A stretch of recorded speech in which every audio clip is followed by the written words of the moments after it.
What's up, studs? Kunal here, Bulls on Wall Street. Interesting day in the stock market. The Qs finished down just a little bit at 0.3%, but there was a little bit of extra volatility today. So let's dig into what was happening in the stock market and the indexes, and then the individual stocks we want to trade. Like I said, there was a little bit of volatility today in that you had a lot of stocks that had been like kind of big runners deflating a little bit. And so we saw that in some of the kind of small to mid cap action. They were like these kind of hot stocks like, RCAT and UMAC and quite a few of these that really had some nasty days. They haven't broken down, but it is something to kind of keep mind of. I thought BE was a tell. It had some downgrades, and this thing was high and fly, could do no wrong a couple days ago, right? And had a couple downgrades, and right, poof, you've lost, 20-25%. It's a huge market cap even for now. They probably have like 2 battery packs that they sell to some, Asianese people over in Vietnam for God knows what type of, nuclear fission, rice paddy project. And then, that goes into some quantum AI solution data centers that focus on, GLP-1 for, indigenous cultures of Bhutan, something along that end. And, so now this thing has been gone up and running. But I thought that was a little bit of a tell, right? Some of like, on my kind of at least some of the stocks I've been following, right? Like, even ALAB, right? Like just a little bit of a deflation here recently, right? Like Reddit was flying high. Now, look, these things are up hundreds of % in the last few months. So when I say deflation, right, it's not the end of the world. It's probably much needed. But these are 50 point pullbacks. That's not like, it's not nothing, right? It ain't nothing. So something to keep mind of as you go. You can see here, right? There's just a decent amount of red on some of these names. Now, look, a lot of them were up so many days in a row that you were just going to have this kind of wicked snapback. It just, it happens. Like, if you see here, SNDK was up 1, 2, 3, 4, 5, 6, 7, 8, 9, 10, 11, 12, 13, 14, 15 days in a row. But really, it had this like half red day here. Really, it was 20, maybe 22 red days in a row. So you were bound to have something like this come. And once again, I thought they still held up pretty well. Like if you're Western Digital and you haven't moved in decades, right? And you decide to triple, quadruple almost in, a month and a half. That's going to be, something that, is, on the ledge. And so, I'm surprised that they didn't even pull back a little bit more, but here we are. So I would be a little bit cautious tomorrow. There's nothing really wrong with the indexes per se, but we are long in the tooth, and, these parties last a while.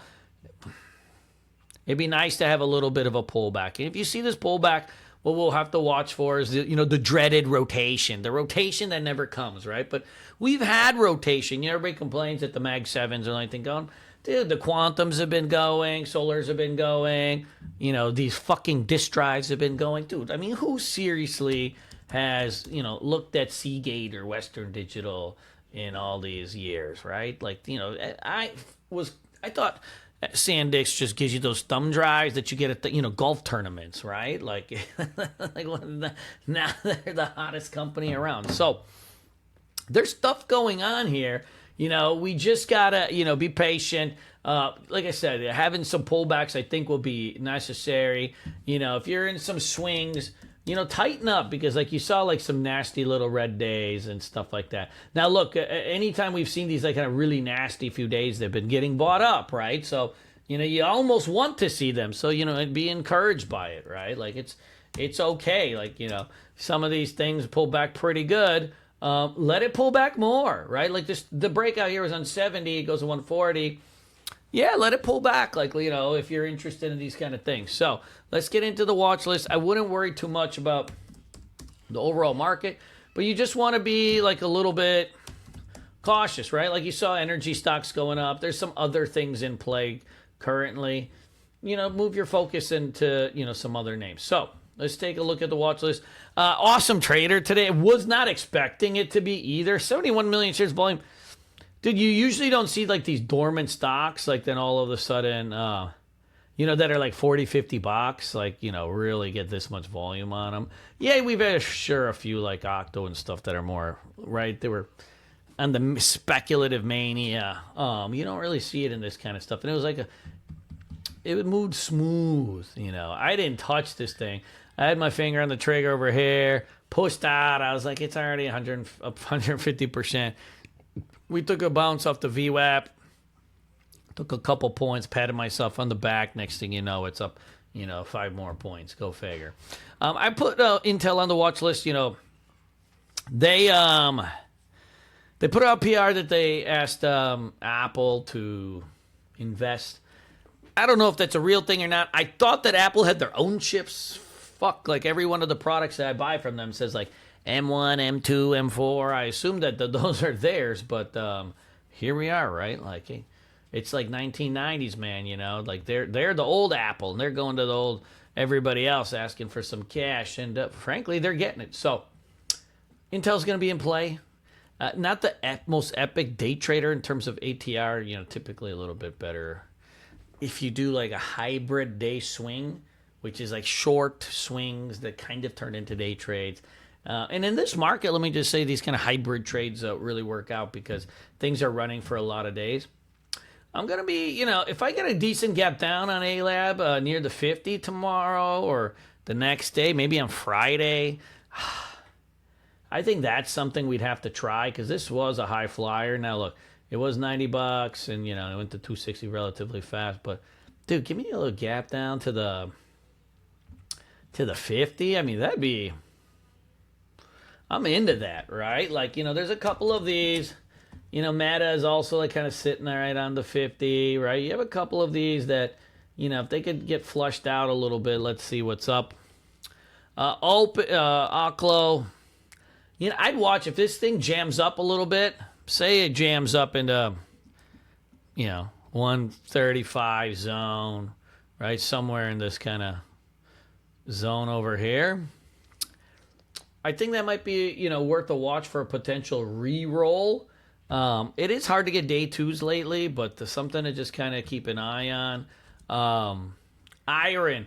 I'm looking for the blow off tomorrow on this. It's at $49.25. You're $9 off the 9 EMA. Typically, I like to see $4 or 5 days off the 9 EMA in ATR before I really, try to short something, at least if it's counter trend. So I want the candle complete outside upper Bollinger Band. I want the stochastics in the 90, but I really want to see 4 or even 5 days of ATR off the 9 EMA. I mean, that gives you a lot of room. So just something to watch for tomorrow for the blow off. CNC, I was staring at this in the morning. This thing is hotter than a goose's caboose here. Obviously with UNH going, this one looks great. It's got a gap fill written all over it. The options don't trade very. A lot of liquidity. So you got to do the shares on, but it's cheap. Like do the shares. Don't be an ass. But looks, it looks pretty good.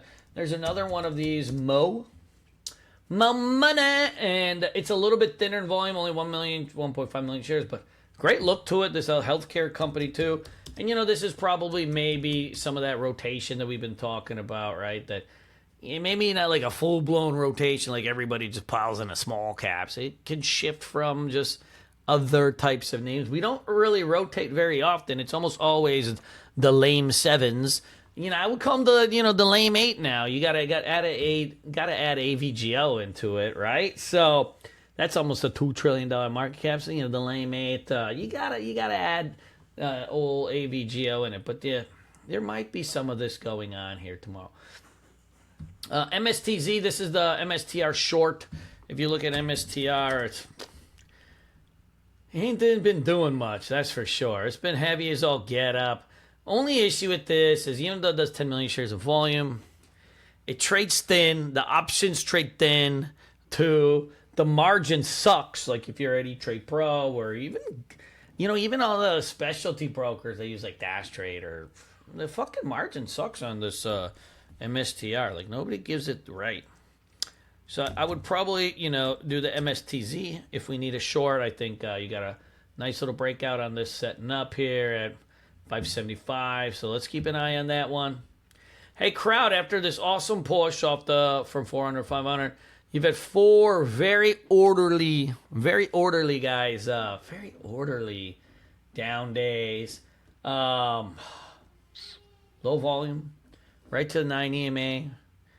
Usually a 3 to 4 day pullback into the 9 EMA bone zone area that's a muchos and a buenos, frankly. So like that one. I think the StubHub's a short if it gaps up tomorrow. It looks like an imminent kind of take out of this 17. The borrows weren't too expensive. They were the day of the IPO a little bit, but they weren't too expensive when I checked today. So keep an eye on that. I think if we need another short, if SNDK opens up, let's go with the BE program and see if it can get down to, the bottom of the bone zone, which is your 20 SMA. If we need another long, if these little crypto plays keep going, then, I think Hut's got a flag pattern right there. Mo, we got the flat top breakout or base breakout, I should say. So there's still some plays. I would have a mix of shorts and longs tomorrow. One thing to be mindful of is Tesla powered through today, too, is going in after hours, too. It'd be nice if it chills for a day. It loves to go on Fridays. Like Fridays is like, the Tesla day. But this just looks like it's got this, 500 written on it. Let's see if we get some weak opens. Tesla randomly will like flush out, and give you opportunities. So let's see if we can kind of flush it out. It is a big distance. I don't like the distance between the 9 and 20 on this. It's pretty big. That just indicates the trend is powerful, but sometimes you need a little bit more pull than, just like a quick tap to the 9. So just something to be mindful of, guys. Guys, there's a lot of still good-looking stocks out there, like, Lyft and stuff like that. But, let's keep it clean. Be mindful. There's like a couple chinks in the, in the armor of the market today. It may not mean anything. We'll know today, and tomorrow will tell us a little bit of a story here. So we'll see what's up. I love you guys. Peace.